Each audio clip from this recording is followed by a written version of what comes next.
আমি একজন স্বাধীন চেতা মানুষ এবং বাংলাদেশের সংবিধান অনুযায়ী এখনো আমি প্রধানমন্ত্রী। 7 জুলাই ছাত্ররা আন্দোলন শুরু করলো কোটার, কারণ এই কোটা তো আমি বাতিল করে দিয়েছিলাম যখন 2018 সালে তারা আন্দোলন করে। হাইকোর্ট একটা রায় দিয়েছে, সঙ্গে সঙ্গে সরকারের পক্ষ থেকে, আমাদের পক্ষ থেকে আমরা হাইকোর্টে সেটা আপিল করে স্থগিত করে দিই। আসলে কোটা বলে তো কিছুই নাই। তারপর 7 জুলাই থেকে যখন আন্দোলন শুরু করে, আমি তখন সবাইকে বলেছিলাম, পুলিশ আইজিপি কমিশনার বা আমাদের সবাইকে বলছিলাম, দেখ বা ছেলেপেলেরা আন্দোলন করছে, আমরা তো আন্দোলন সংগ্রাম করে রোদে পুড়ে বৃষ্টিতে ভেজে দিনের পর দিন সংগ্রাম করেই এই দেশ স্বাধীন করেছে, এরা তো সেসব কিছু করতে হয়নি। কারণ 2009 আমি সরকার গঠন করার পর থেকে এই 15 বছর ধরে মানুষ শান্তিতে ছিল।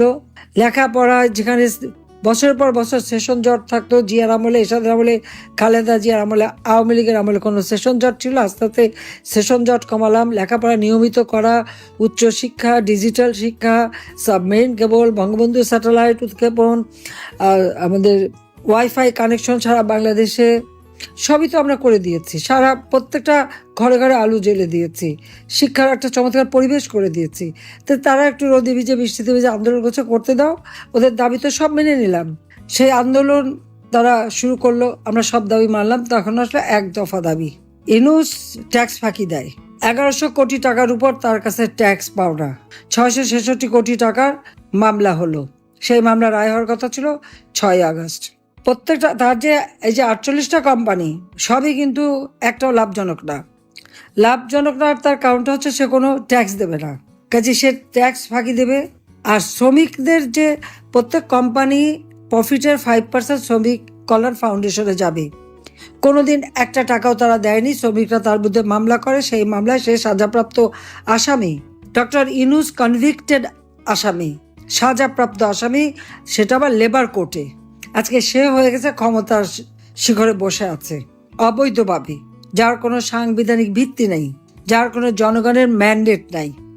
এই অবৈধ ক্ষমতা দখল করে এখন ক্ষমতাকে ভোগ করা, অর্থ আত্মসাৎ করা, অর্থ পাচার করা এবং অর্থ বাড়ানো, এটাই হয়ে গেছে তার। এবং এর মধ্যে ব্যবসা বাণিজ্য কিন্তু আরও কিছু সে হাতিয়ে নিয়েছে। ঠিক বিকাশ, নগদ এদের মতো তিনি টাকা এক্সচেঞ্জ করতে পারবেন। তারপরে হাসপাতাল করবে, এটা করবে, সেটা করবে, নানা ব্যবসা ইতিমধ্যে এই কয় মাসের মধ্যে তিনিও যেমন হাত দিয়ে নিয়েছেন, আবার তার ওই সমন্বয়ক গোষ্ঠী তারাও আপনারা দেখেন, ওই তার সেই প্রেস সেক্রেটারি থেকে শুরু করে তার সাথে যারা শত শত কোটি টাকার মালিক হয়ে গেছে তারা ইতিমধ্যেই। 1000 টাকা খরচ করার ক্ষমতা ছিল না তাদের, এখন শত কোটি টাকা ছাড়া তার চোখে দেখে না, আবার দলও করে ফেললো। এইভাবে একটা দেশকে যে তারা ধ্বংসের দিকে নিয়ে গেল, এবং পুরো দেশটা একটা জঙ্গি। আজকে যেখানে আমি কথা বলি, আমার আওয়ামী লীগের অগণিত নেতা কর্মী ঘর বাড়ি ব্যবসা প্রতিষ্ঠান সব একে একে ধ্বংস করে দিচ্ছে। সব থেকে দুঃখের বিষয়, 32 নম্বরে বঙ্গবন্ধু ভবন, যে ভবন থেকে জাতির পিতা স্বাধীনতার ঘোষণা দিলেন, রাষ্ট্রপতি হিসেবে তিনি কিন্তু কোনো বড় জায়গায় থাকেন নাই, ওই ছোট বাড়িটাই থাকতেন। কারণ এই বাড়িটা আমার মা নিজের হাতে তৈরি করেছেন। মাত্র 2টো কামরা করে আমাদের নিয়ে এসে ওঠেন, একটা একটা করে প্রত্যেকটা ইট মা নিজের হাতে পানিতে ভেজাতেন, কাতনি দিয়ে গেলে নিজে হাতে পানি দিতেন লেবার খরচ কমাতে। সেইভাবেই বাড়িটা আমার মা গড়ে তুলেছিলেন। ওই বাড়িতে কিন্তু আমার মা, বাবা, ভাই সবাইকে হত্যা করলো, রক্তের দাগ, বুলেটের চিহ্ন ওই বাড়িতে। ওই একটা সম্পত্তি তো আমাদের 2 বোনের, আমরা তো সেটা ভোগ করিনি, আমরা তো জনগণকে দিয়ে দিয়েছি। বঙ্গবন্ধু মেমোরিয়াল ট্রাস্ট করেছি, বঙ্গবন্ধু স্মৃতি জাদুঘর করেছি, জাদুঘর করে ট্রাস্টের মালিকানায় ওই বাড়িতে আমরা দান করে দিয়েছি জনগণকে। ওটা তো জনগণের সম্পদ। প্রথমে আগুন দেওয়া, তারপরে হাতুড়ি দিয়ে মারা এবং বুলডোজার দিয়ে সেই বাড়িটাকেও তারা ভেঙে দিল। সেই স্মৃতিটুকু আমাদের বেঁচে থাকার একটু স্মৃতি ছিল। হ্যাঁ, আমি 81 সালে ফিরে এসে আমাকে কিন্তু জিয়াউর রহমানের বাড়িতে ঢুকতে দেয়নি। জিয়া মরার পরে সাত্তার সাহেব তখন বাড়িটা দিয়েছিল, সেটা আবার অন্য এক ইতিহাস। আমাদের নামে একটা বদনাম করবে, এই সোনাদানা পাওয়া গেছে, এটা গেছে, ওইসব প্রচারের জন্য। যাই হোক, তাও ওটা দিয়েছিল। তো ঘরে বসে আমি আমার বাবা ভাইদের জন্য দোয়াটা পড়তে পারতাম, কারণ জিয়া বেঁচে থাকতে ঘরে ঢুকতে পারিনি, রাস্তায় বসে দোয়া পড়তে হতো। কিন্তু আমাদের কোনো আফসোস এটা আমি করি না এই জন্য যে বঙ্গবন্ধুর নাম মুছে ফেলার চেষ্টা তো বহুবার হয়ে গেছে। 7ই মার্চের ভাষণ আন্তর্জাতিক প্রামাণ্য দলিলে জাতিসংঘ কর্তৃক স্বীকৃত, ইউনেস্কো স্বীকৃত দিয়েছে। বঙ্গবন্ধুর নাম ওই স্যাটেলাইট বঙ্গবন্ধু 1 ওর গায়ে লেখা মহাকাশে চলে গেছে। আর সারা বিশ্ব জানে। কাজে হাজার হাজার নেতাকর্মী আজকে গৃহহারা, ঘর বাড়ি হারা, আগুন দিয়ে জ্বালিয়ে দিয়েছে, সব লুটপাট করেছে। এই লুটেরা কারা? আজকে এত নীতির কথা, ক্ষমতা, এত দাপট, সব লুটপাট করেই তো এই দাপটার এত বড় কথা। তো লুটেরাদের রাজত্ব চলছে এবং ইনুস হলো সেই লুটেরাদের সর্দার। আওয়ামী লীগের যে কয়েক হাজার নেতা কর্মীকে হত্যা করেছে, শুধু নেতা শুধু না, তার পরিবার সহ, ছেলেকে পায়নি, মাকে নামাজ পড়া অবস্থায় মার মাথায় আঘাত করে মাকে মেরেছে, মা চাচি একসাথে থেকে তাদের পুড়িয়ে মেরেছে, বাবাকে ধরে মেরেছে, অসুস্থ বাবার গায়ে হাত তুলেছে, অপমান করেছে। আওয়ামী লীগের নেতাকর্মীরা 32 সময় পুল দিতে গেছে, এমনভাবে তাদের বেজ্জুতি করেছে এবং অত্যাচার করেছে যে পরবর্তী তাদের মৃত্যুবরণ করেছে। এই কারাগারে, বগুড়া কারাগার, সব কারাগারই তো প্রায় 11 জন তারা জেল হত্যা করেছে। আর এমন কালকে আমি কয়দিন সমস্ত জেলা যেখানে যেখানে কথা বলছি, একই চিত্র। আওয়ামী লীগের নেতাকর্মীদের ঘর বাড়ি জ্বালানো প্রাণো, সকলের বিরুদ্ধে মামলা, আর হত্যা মামলার তো সীমাই নাই। ডক্টর ইউনূস আমার বিরুদ্ধে 288টা মামলা দিয়েছে এবং গোটা আওয়ামী লীগের যত নেতাকর্মী, আমাদের 14 দলীয় নেতাকর্মী মিলিয়ে না হলেও 60 থেকে 70 হাজার মামলা সে দিয়েছে। এবং এজাহারভুক্ত আসামি, আর তার সাথে যদি আমরা অজ্ঞাতনামা ধরি, না হলে 5 লাখ লোকের আসামি করেছে। এখন ইউনূসের নাম আমার মানে গিনিস বুক অফ রেকর্ডে দিলে সে নামটা উঠবে, কারণ কোনো শাসক এত দ্রুত সময় এত মামলা দেওয়া, এত মানুষ হত্যা করা, প্রায় 3000-এর মতো পুলিশ হত্যা, আমাদের প্রায় 3-4 হাজার আওয়ামী লীগ নেতাকর্মী তাদেরকে হত্যা করেছে, আহত করেছে, এতিম করেছে বা সন্তানহারা করেছে।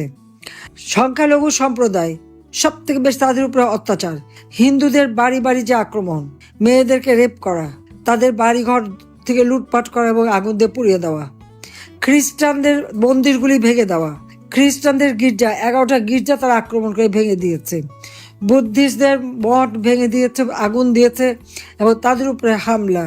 এমনকি আমাদের ওলামা মাশায়েখ, পীর, দরগা শরীফ, সেগুলো এদের হাত থেকে রেহাই পায়নি। কতগুলি দরগা শরীফ আপনারা দেখেন, সব ভেঙে টেঙে চুরমার, লুটপাট। ওলামা মাশায়েখদের বিরুদ্ধে অনেকের বিরুদ্ধে মামলা, তাদের উপরেও নির্যাতন। সেখানে মানে মসজিদ, দরগা, কোনো কিছুই তো বাদ যায়নি।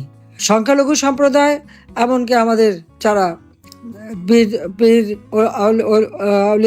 যারা আছে তাদের উপর পর্যন্ত হামলা করেছে। তারা কি চায় দেশটাকে নিয়ে? এবারে প্রায় 1100-র মতো শিল্প কলকারখানা বন্ধ এবং আওয়ামী লীগের নেতাদের বহু শিল্প কলকারখানা আগুন দিয়ে পুড়িয়েছে বা ধ্বংস করে দিয়েছে বা বন্ধ করে দিয়েছে। হাজার হাজার লক্ষ লক্ষ শ্রমিক বেকার। এবারে ঈদের আনন্দ কোথায় থাকবে? ঈদের যাতায়াতের ভিড় কোথায় থাকবে? চোখের পানি, শ্রমিকের চোখের পানিতে ভরা ঈদ। দিনমজুর যা কামাই করতো আওয়ামী লীগের আমলে, অন্তত তারা 3 বেলা খাবার কিনতে পারতো, থাকার জায়গা পেতো, কিছু টাকা থাকতো। আর এখন 1 বেলাও খাবার জোটাতে পারে না। সারের দাম, সেচের পানি কৃষক পায় না, বীজ পায় না। আমরা যে সমস্ত ভর্তুকি যা যা দিয়েছি সব বন্ধ। বয়স্ক ভাতা, বিধবা ভাতা, প্রতিবন্ধী ভাতা সব বন্ধ। এসব টাকাগুলি গেল কোথায়? 1 কোটি পরিবারের আমরা টিসিবির মাধ্যমে কার্ড দিয়েছি, মাত্র 30 টাকা কেজিতে চাল কিনতে পারবে। সেটাও ঠিকমতো দেয়নি, তাও নাম কেটে দিয়েছে। তা বাকি টাকা কোথায় গেল? তার জবাব ইউনূসকে দিতে হবে, তার ওই সমন্বয়কারীদের দিতে হবে।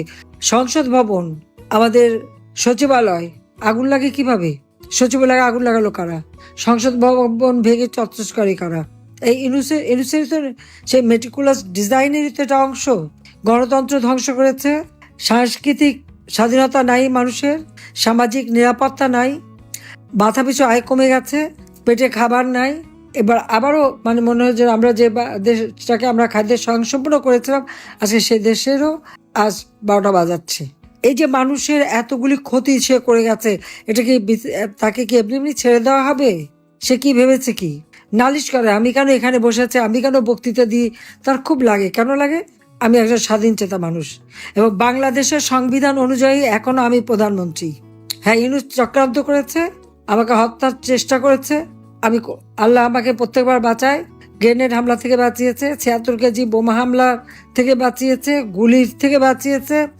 এবারও ইউনূসের চক্রান্তের হাত থেকে আল্লাহই আমাকে ওখান থেকে বাঁচিয়ে এনেছে। আল্লাহ যখন আমাকে বাঁচায়, আমি বিশ্বাস করি আমাকে দিয়ে আরো কিছু ভালো কাজ করাবে। সেই কাজটা করাবে বলেই আমাদের 2 বোনকে বাঁচিয়ে রেখেছে। এখানে ইউনূস কিছুই করতে পারবে না, বরং তার বিচার হবে বাংলাদেশে।